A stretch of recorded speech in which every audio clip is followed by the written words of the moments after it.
তিনি নারায়ণগঞ্জের সিদ্ধিরগঞ্জ এলাকার একজন চিহ্নিত এবং শীর্ষ সন্ত্রাসী, যেটা আমাদের তদন্তে বেরিয়ে এসেছে। এবং আপনারাও বিভিন্ন সময় বিভিন্ন ইলেকট্রনিক অ্যান্ড প্রিন্ট মিডিয়ার মাধ্যমে বিভিন্ন নিউজ আপনারা দিয়েছেন। আপনি আপনার অ্যান্সারে কোশ্চেনের সময় বলেছেন যে তার বিরুদ্ধে এর আগে অনেক অভিযোগ ছিল। সেটা আপনার এর দ্বারাই বোঝা যায় যে সাহেব আলী আসলে কি জিনিস, সাহেব আলী কোন মাপের সন্ত্রাসী। তো আমরা এই নিউজগুলা যখন পাই, বিভিন্ন অভিযোগ যখন আমাদের কাছে আসে, তারই প্রেক্ষিতে আমরাও তদন্ত শুরু করি।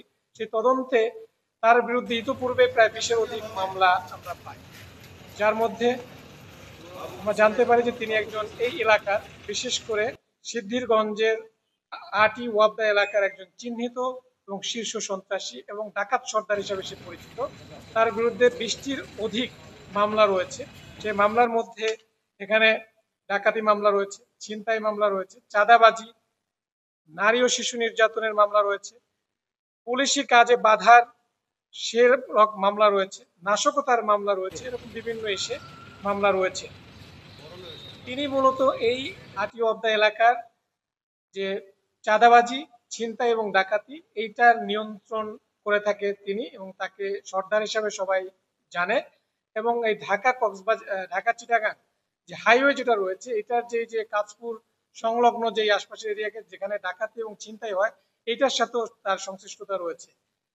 আমরা আরো তথ্য পেয়েছি যে তিনি এখানে যে বিভিন্ন যে প্রজেক্ট হয়, বিভিন্ন বাড়ি ঘর নতুন যে প্রজেক্টের কাজগুলো যেগুলো হয়, সেখানেও তিনি চাঁদাবাজি, কোনো কাজ শুরু হওয়ার আগেই তিনি সেখানেও চাঁদাবাজি, এবং তার মুখ থেকে তিনি প্রাথমিক জিজ্ঞাসাবাদে স্বীকার করেছেন এটা, যে চাঁদাবাজি করে থাকেন।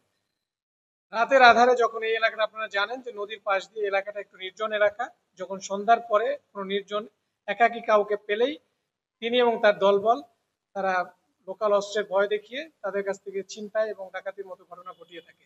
আপনারা জানেন যেখানে একটা বিখ্যাত একটা মিল ছিল, মনোয়ারা মিলস, যেটা পরিত্যক্ত অবস্থায় ছিল, এবং এইটার যে লুট ডাকাতির, এটার মালামাল যে লুট এবং ডাকাতির সাথে এটার মেইন যে মূল হোতা, এটাও ছিল এই আমাদের প্রাথমিক তদন্তে যেটা বেরিয়ে এসেছে, এটারও মূল হোতা ছিল এই সাহেব আলী।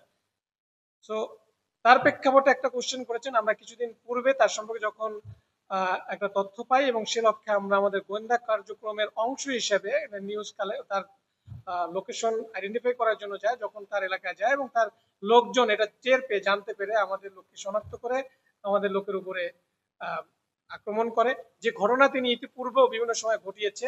এবং এই পুলিশি কাজে বাধা দানের জন্য তার বিরুদ্ধে ইতিপূর্বে আরো 5টি মামলা রয়েছে।